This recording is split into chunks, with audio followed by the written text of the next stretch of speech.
So there's this fellow content creator, Grooms, who's a big legend in the gaming community. He helped design World of Warcraft, many other Blizzard games that a lot of us have grown up with. But unfortunately, he doesn't have the right opinions.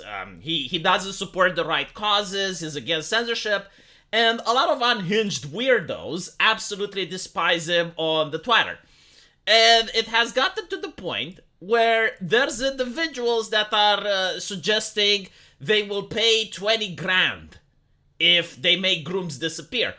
And what ended up happening, of course, is that friends of this guy probably contacted him and said, hey, buddy, pal, you're committing a crime.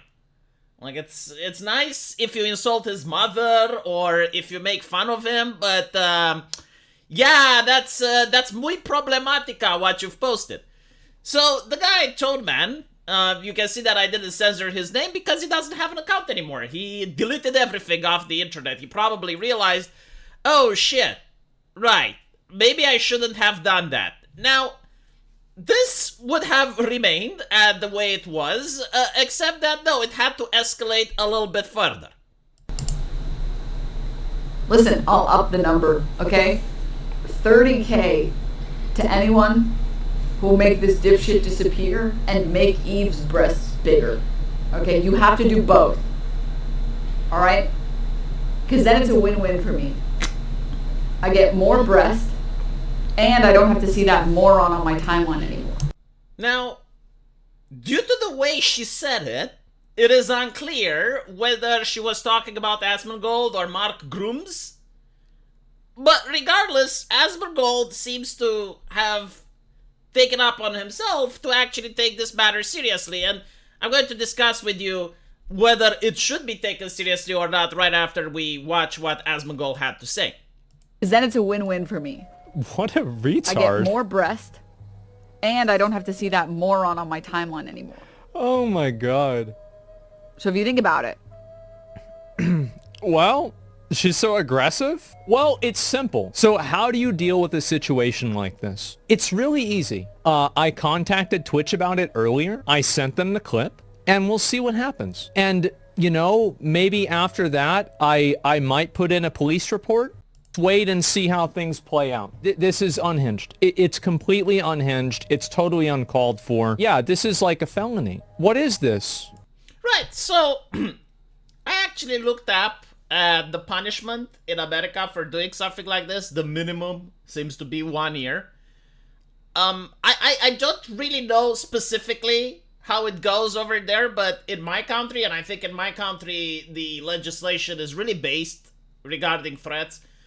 It's gotta be credible, right? So like, if you threaten someone that you're going to fuck their mom, I mean, it's unlikely to the point where you're not going to believe that person, so therefore it's not a crime, right? If someone threatens you that they're going to perform Wingardium Leviosa on your penis, you're like, well, you know, magic doesn't exist, so you can't really be threatened. But if the threat is credible, like it actually puts the feeling of fear into you. Like, for instance, someone with a backpack claims that they have a bomb in a crowded market, that, yeah, like, that would be a threat. So what this lady is doing, like, if I'm just looking from a moral standpoint, because I don't know the law in the US, is definitely enough to scare any reasonable person.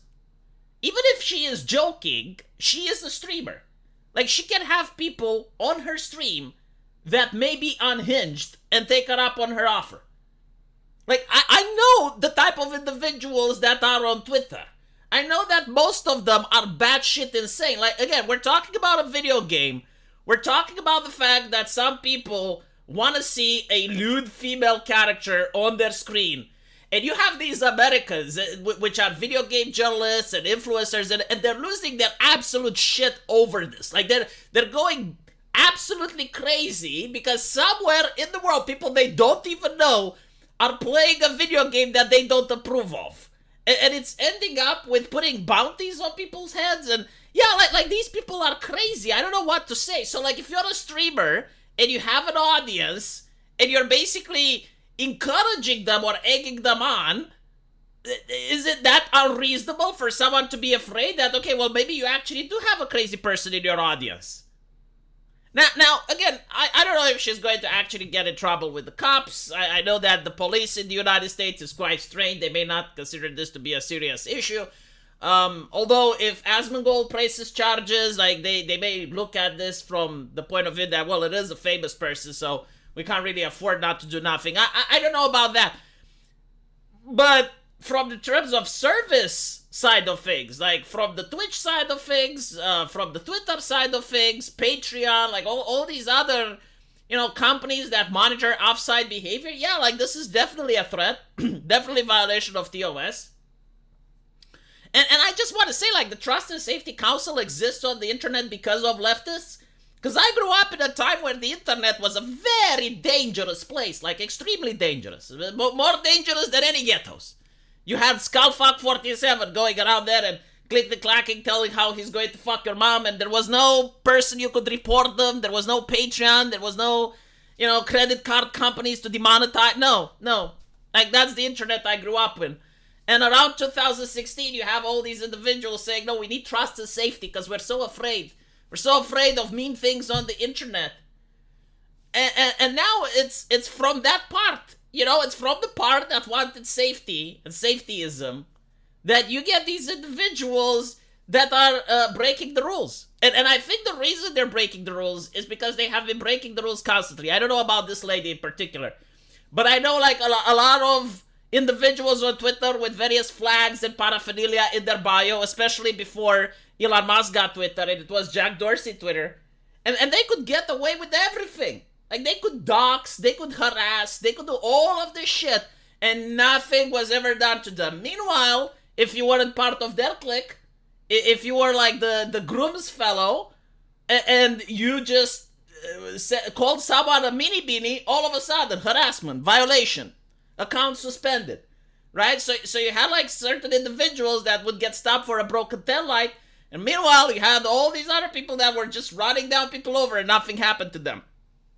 And I think like a lot of people are sick about this. Like they're fed up with this type of behavior that we grew in the last couple of years, and they don't want to see this shit anymore. Like we're not putting bounties on anyone's heads. We're not threatening anyone. I go out of my way to even censor the names of the individuals that we're talking about on this channel. I'm a fucking pillar of the community, chat. I'm a beacon of morality here. I'm the bastion of virtue. Why can't they be the same? Or at least half as me? Why do they go around and make these quote-unquote jokes? And again, if you're a streamer and you make these types of jokes, there may actually be one unhinged individual that takes you up on the offer. So why would you even do it? I don't know, I guess it's clout. I guess it's edginess, right? Like, you need to be more edgy than other people so that you get views and clicks. It is what it is. I'll see what actually transpires. And again, all of this is due to a video game. Right? Like all of this is due to the fact that people like a video game. I don't even know what to say. Let me know what you guys think. And as usual, I will see you in the comment section. Take care.